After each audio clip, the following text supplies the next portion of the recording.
Assalamualaikum warahmatullahi wabarakatuh. Ya, hari ini saya akan membahas bagaimana cara menyusun proposal skripsi mahasiswa akuntansi Fakultas Ekonomi dan Bisnis Universitas Muria Kudus. Judul yang sudah di ACC oleh Dosbing 1 maupun Dosbing 2. Kemudian Anda langsung masuk untuk menyusun proposal. Sebelum menyusun proposal, Anda wajib membaca yang namanya buku pedoman penyusunan skripsi, ya. Buku pedoman ini bisa Anda unduh atau Anda download melalui website akuntansi. Nah, ya, di websitenya akuntansi adalah https akuntansi-feb.umk.ac.id. Kemudian kita masuknya di informasi, klik unduh. Ya, ini berbagai macam informasi nanti ya yang diunduh. Anda pilih yang ini buku pedoman skripsi. Ini sudah dalam bentuk PDF, jadi tinggal Anda baca. Klik unduh. Ya, ini tinggal Anda unduh saja. Ya, tampilannya seperti ini. Apa saja yang perlu Anda perhatikan di buku pedoman ini, ya?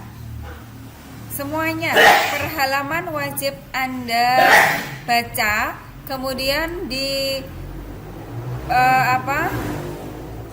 halaman paling akhir lah ya, ini panduan di proposal. Ya, ini lampiran 11 itu halaman 53 perlu Anda perhatikan.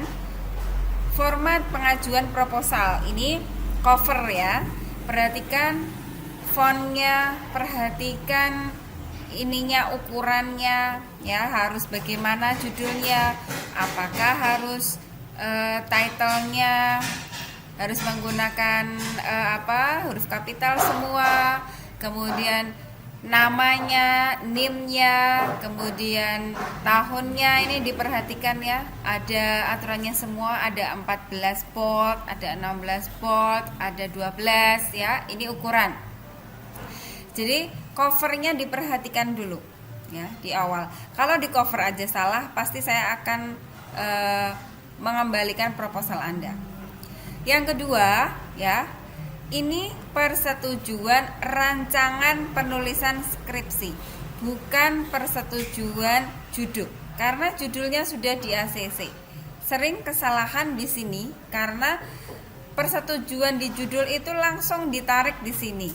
Nah, itu salah. Yang betul adalah persetujuan rancangan penulisan skripsi, ya. Kemudian harus ada ACC dari 2 pembimbing.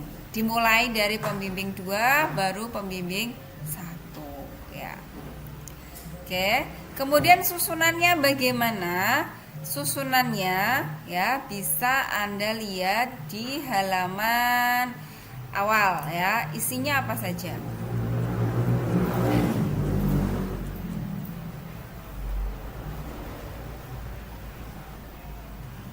Oke, susunannya ini ya.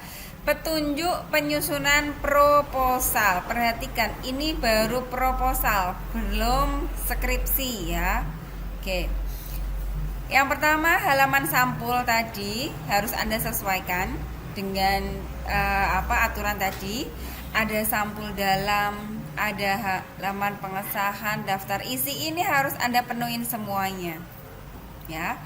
Kemudian di sini perhatikan tidak menggunakan bab, hanya menggunakan kata pendahuluan 1.1 dan seterusnya, ini Anda penuhin ya. Jangan menggunakan bab karena ini belum skripsi. Oke. Sampai ke metode penelitian, poin-poinnya juga diperhatikan ya. Bagian akhir daftar pustaka. Perhatikan, saya sudah menyampaikan ketika mau membuat citasi ataupun membuat daftar pustaka menggunakan Mendeley. Bagaimana cara menggunakan Mendeley? Silahkan lihat YouTube saya, sudah saya share. Tinggal dilihat, kemudian dipraktekkan. Nah, penjelasannya sudah ada di bawah, tinggal dibaca ya. Nah, ini harus ada penin semua. Kemudian saya berikan contoh untuk penulisan proposalnya yang sudah ini saya contohkan ya.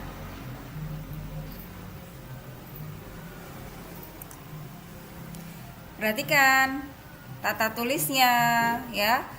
Times New Roman ukuran berapa, kemudian dikasih logo, kemudian judulnya Times New Roman-nya, hurufnya kapital, tahunnya diperhatikan.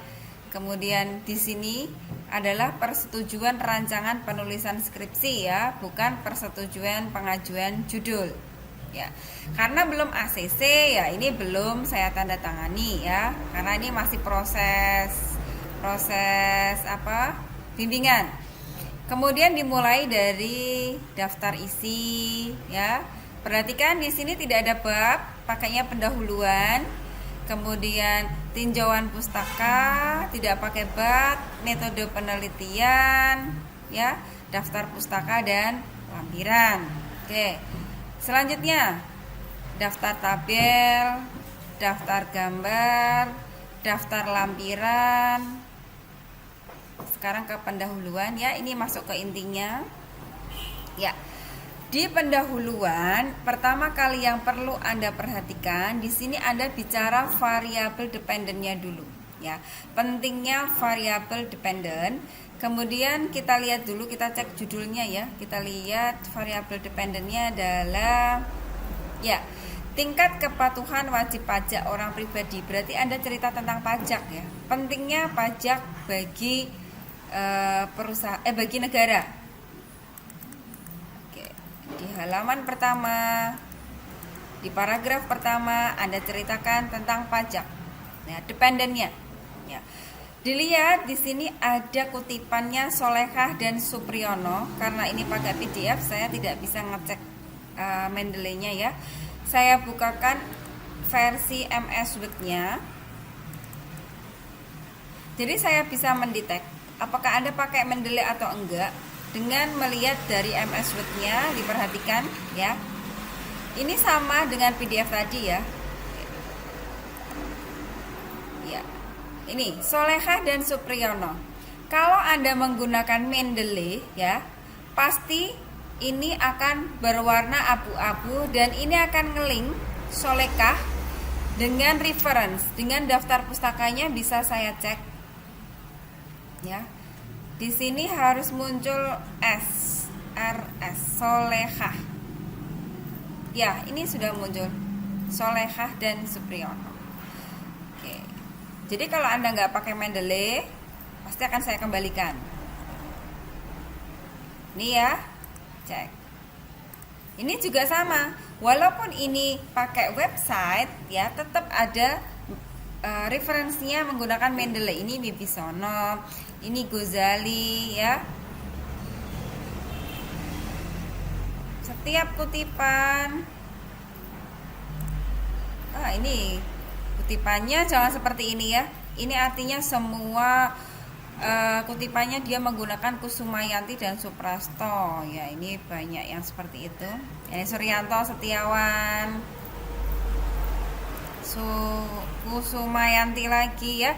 Jangan seperti ini ya, karena reference Anda kan banyak ya. Setiap satu variabel aja Anda bisa mencari minimal 5 paper ya. Oke, saya ulangi lagi. Di paragraf pertama ceritakan variabel dependennya. Pentingnya apa sih variabel dependennya itu? Baru Anda cerita tentang fenomena. Ya, karena ini bicara tentang pajak, tentunya fenomenanya tentang pajak. Fenomena itu yang paling baik adalah fenomena dibuat tabel akan kelihatan. Ya, di sini ada banyak fenomena ya, ada 4 fenomena, ada 4 kasus. Di mana 4 kasus terkait dengan pajak itu yang membuat Anda tertarik untuk meneliti terkait dengan kepatuhan. Ya. Nah, setelah Anda bicara fenomena, kemudian Anda akan bicara faktor-faktor yang mempengaruhinya, ya. Oke, ini terlalu panjang sekali menurut saya. Jadi kalau bicara fenomena, singkat aja, ini fenomenanya banyak sekali ya. Ada tingkat kepatuhan. Ini sebenarnya bagus sih fenomenanya. Ini kan fakta yang ada di lapangan ya.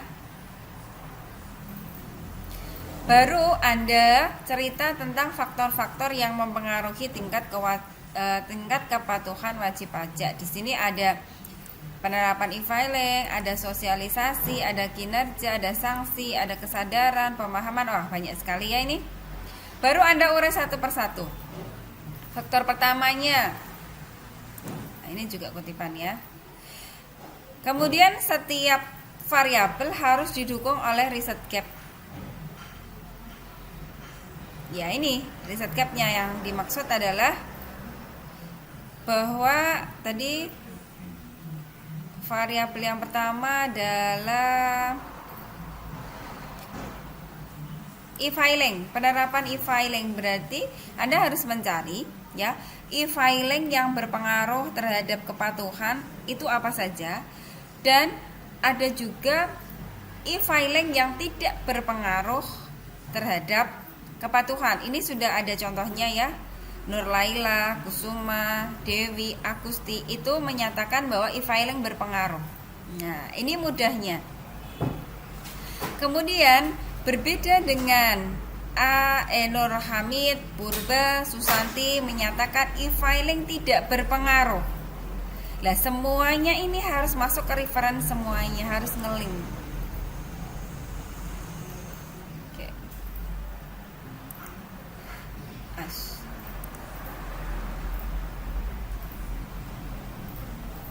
Ya, setelah semua variabel itu Anda urai, kemudian kita masuk ke hampir conclusionnya ya. Nah, ini hampir di paragraf terakhir Anda cerita ini replikasi dari siapa? Ternyata dari Kusumayanti. Setelah Anda tunjukkan siapa jurnal utamanya, kemudian Anda ceritakan bedanya apa ya. Bedanya adalah penambahan variabel. Banyak sekali ini yang ditambah. Ada 3 ya. Ada kesadaran, ada pemahaman, ada religiusitas. Selain itu objeknya juga berbeda ya. Di sini di Kudus. Alasannya harus Anda tambahkan di sini. Ya. Oke. Ya. Baru Anda tertarik untuk meneliti judul tersebut. Nah, itu sekilas tentang bagaimana cara menentukan latar belakang. Ini baru latar belakang ya. Nanti akan saya share untuk yang tahap selanjutnya. Oke, terima kasih. Selamat mengerjakan proposal dan semoga dimudahkan untuk menyusun proposalnya. Cukup sekian. Wassalamualaikum warahmatullahi wabarakatuh.